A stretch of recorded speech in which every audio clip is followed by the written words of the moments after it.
What a perfect segue for a dog whistle drop. Mental note, reinforced floors. Anyway, let's go over the top 3 dog whistles most commonly used. Make sure you stick around to the end because I guarantee the third one you do not know, but you have seen it. The number 14, short for the 14 words. Most commonly used by itself or mashed up with 88. Feel free to read the slogan, I'm not saying it out loud, but it pairs nicely with our third whistle.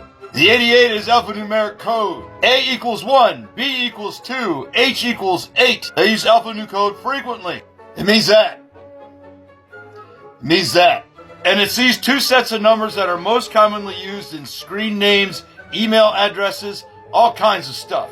88 could be a warning sign or someone's birth year. This is not a confirmation. But when both are used together, it's undeniable. However, 88 also has a hand signal. Should you see someone do this in the wild, remember one thing. Their hands are up. Their guards are open.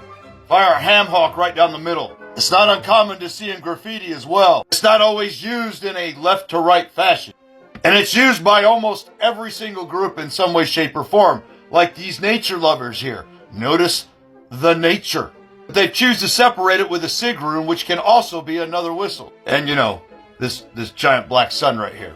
Or just an absolute gaggle fuck of other hate symbols. The third thing we're going to talk about is the laurel wreath. And that's a big one because the Fuhrer had an absolute nipple hard-on for Sparta. To quote him, Sparta must be regarded as the first Volkish state because he thought the act of exposure of the sick, weak, deformed children was more decent. This be a bad time to mention that the Fuhrer only had one testicle, but that deformity came from his time in World War I.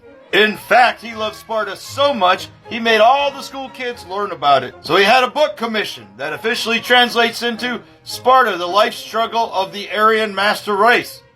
He loved many other things Sparta, and that's why he put a wreath around a lot of his symbols on flags. 88 by its own could be something else, but paired with a wreath, that's a confirmation. It might be found on clothing, just above some butt cheeks, on specifically designed clothing, or flags where the letters look a lot like the letters 88, where there's also other dog whistles around like the skull mask.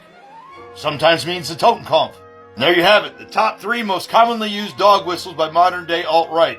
Now you know, and knowing is half the battle. Raise your glass to the Tin Man, and don't forget to boop a newtsie on the snootsy, especially when they do this.